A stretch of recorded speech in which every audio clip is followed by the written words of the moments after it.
नौकरानी एक घर के लिए कितनी जरूरी होती है, आइए देखते हैं। अरे बहू, ये देख, सारा साबुन बर्तन में रह गया। ये नौकरानी कोई काम नहीं करती, गंदा काम करके चली जाती है और ढेर सारा पैसा ले जाती है। अरे मम्मी जी, उसने तो साफ किया ही था। मेरे ही हाथ से इस ग्लास में सर्फ गिर गया था। अरे बस कर झूठी, उसे बचाने के लिए सारी जुगत लगा ले, लेकिन मैं तो इसे निकाल कर ही रहूंगी। हमारे जमाने में ना कोई नौकरानी थी और ना ही ये चिकने बर्तन। चूल्हे के जले बर्तनों को राख रगड़ कर साफ किया करती थी मैं। अरे माँ जी, मैं कहाँ बचा रही हूँ उसे। और वैसे भी आजकल नौकरानी जरूरत नहीं, स्टेटस सिंबल बन गया है। अब आप बताओ, मैं मुन्ना को नीचे घुमाने ले जाऊं तो लोगों से क्या बोलूं? झाड़ू पोछा खुद लगा रही हूँ। लोग सीधा यही पूछते हैं कि कौन सी नौकरानी काम कर रही है तेरे घर पर। अरे बस कर, ये भी कोई बात होती है? मम्मी जी, आप नहीं समझेंगी। शाम को नौकरानी घर आकर काम कर ही रही होती है कि सास को कहती है, माँ जी, एक बात बोलूं, बुरा न मानना। अरे वैसे तो मुझे तेरी शक्ल ही पसंद नहीं है, बात क्या खाक पसंद आएगी। अरे माँ जी, सुन तो लीजिए क्या कह रही है। तो मैंने कौन सा उसका मुंह पकड़ लिया है? अरे माँ जी, वो लाल साड़ी पहनती हो ना, ना पहना करो। सास का गुस्सा अब तो 7वें आसमान पर होता है। अरे वाह जी वाह, क्यों ना पहना करूं? और तू होती कौन है ये बताने वाली कि मैं क्या पहनूं क्या ना पहनूं? अरे माँ जी, पूरी बात तो सुन लो, वो बोलना क्या चाह रही है। अरे बुरा न मानो आंटी जी। अरे कौन है आंटी? अपनी उम्र देखी है तूने? 2-4 साल ही छोटी होगी मुझसे और मुझे आंटी बोल रही है। बहू सर पर हाथ रख लेती है। अरे अच्छी खासी उम्र दराज हो और आंटी ना बोलूं? मैं तुम्हारी बहू से भी 4 साल छोटी हूं। क्यों दीदी? बोलती भी क्या, एक तरफ सास यानी पति की माँ, तो दूसरी तरफ नौकरानी जिसके बिना घर का काम नहीं चल सकता। वो दरअसल माँ जी की शादी भी बहुत जल्दी हो गई थी ना। अच्छा ये झगड़ा छोड़ो, ये बताओ तुम माँ जी को लाल साड़ी पहनने से क्यों मना कर रही हो? वो ना, इनकी उम्र की सारी औरतें सोसाइटी में इनके लिए बात करती हैं कि तुम्हारी सास बुढ़ी घोड़ी लाल लगाम है। बहू को ये सुनकर गुस्सा आ जाता है। अरे वाह वाह, कौन बोलता है जी? खुद क्या है यहाँ की औरतें, बाल सफेद लेकिन टाइट जींस और कोई कुछ भी पहने। अरे पहनना हमारा निजी हक है, किसी को कुछ हक नहीं बनता कि वो मेरी सास के लिए कुछ बोले। मैं आज ही जाकर माँ जी के लिए लाल जींस लेकर आऊंगी, फिर देखो कोई क्या बोलता है। अरे चुप लाल जींस। अरे सुन नौकरानी की बच्ची, जाकर बोल दे उन लोगों से कि उन लोगों की तरह मैं उड़ती नहीं फिरती हूँ घर बार छोड़कर। अपने बच्चों और नाती पोतों में मन लगाती हूँ, ना कि सारा दिन ताश के पत्तों में आंख गड़ाकर 3 पत्ती खेलूं। नौकरानी वहां से चली जाती है। वैसे बहू, नौकरानी के क्या फायदे हैं ये तो पता नहीं, लेकिन सबसे अच्छा तो ये कि पता चल जाता है कि कौन किसके लिए क्या बोल रहा है।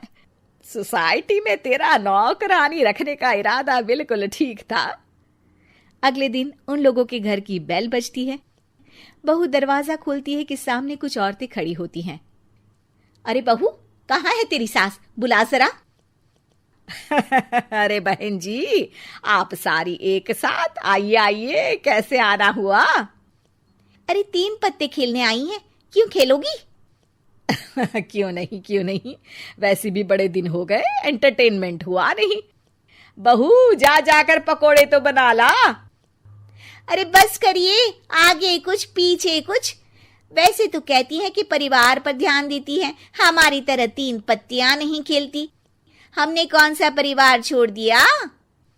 सास सक पका जाती है। अब ये किसने कहा? मैं तो कहती हूँ कि मैं भी थोड़ा बाहर निकलूं।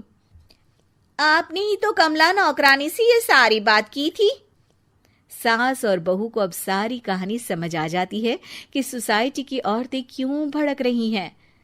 माफ करिए आंटी, मैं छोटी हूँ, लेकिन फिर भी पहले तो आप लोगों ने माँ की लाल साड़ी का मजाक उड़ाया था ना। हाँ हाँ, उड़ाया था, लेकिन उससे पहले तो तुम लोगों ने हमारी जीन्स के बारे में बात की थी। अरे क्यों ना पहने हम जीन्स, तुम्हारे पैसों की थोड़ी ना है। सास और बहू सर पकड़कर बैठ जाती है। देखा बहू, ये खेल कर गई तेरी नौकरानी, यहाँ की बात वहां तो वहां की बात यहाँ। दोनों किसी तरह औरतों को समझा बुझाकर घर भेजती है और कसम खाती है कि नौकरानी को नौकरानी ही रहने देंगी। कंचन के बेटे ऋषि की शादी कहीं नहीं हो रही थी। एक तो ऋषि मोटा, ऊपर से कमाई भी कोई खास नहीं, लेकिन कंचन को तो शौक था मॉडर्न बहू लाने का, और उसे एक दिन ऐसी लड़की मिल भी जाती है। हमें तो आपका ऋषि बहुत पसंद है, लेकिन मैं आपको साफ साफ बता देती हूँ, मेरी बेटी के शौक थोड़े से अलग है बहन जी। अरे बहन, हमें सब पसंद है।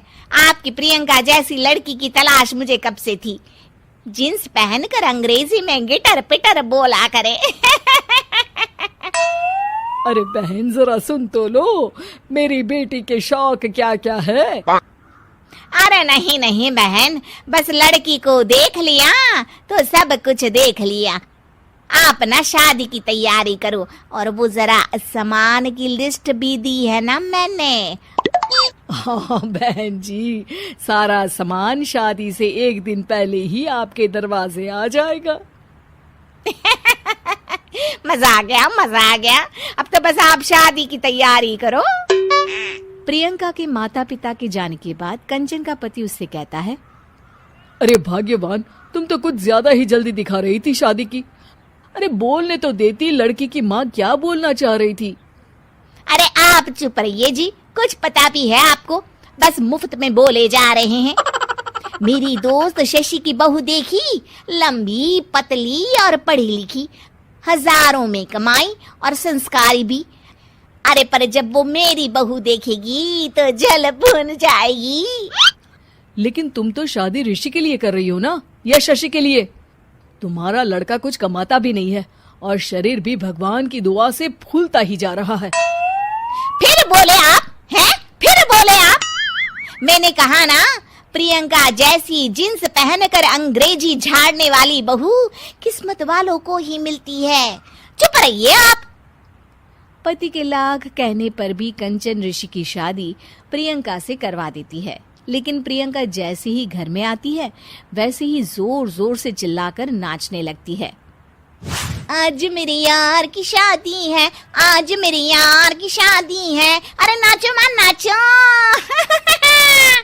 आज मेरे यार की शादी है। कंचन, उसका पति और ऋषि ये देखकर हैरान रह जाते हैं। लग रहा है बहू को शादी की बड़ी खुशी है। हाँ हाँ, बहू क्यों नहीं, हम भी नाचेंगे। अरे नाचो नाचो जी, मुंह क्या देख रहे हो, चलो चलो नाचो, बहू कह रही है। कंचन ये कहकर प्रियंका के साथ नाचने लगती है। ऋषि और उसके पिता वहां से चले जाते हैं। अगले दिन कंचन अपनी सहेलियों को प्रियंका से मिलवाने के लिए घर बुलाती है, जहाँ शशि भी आती है।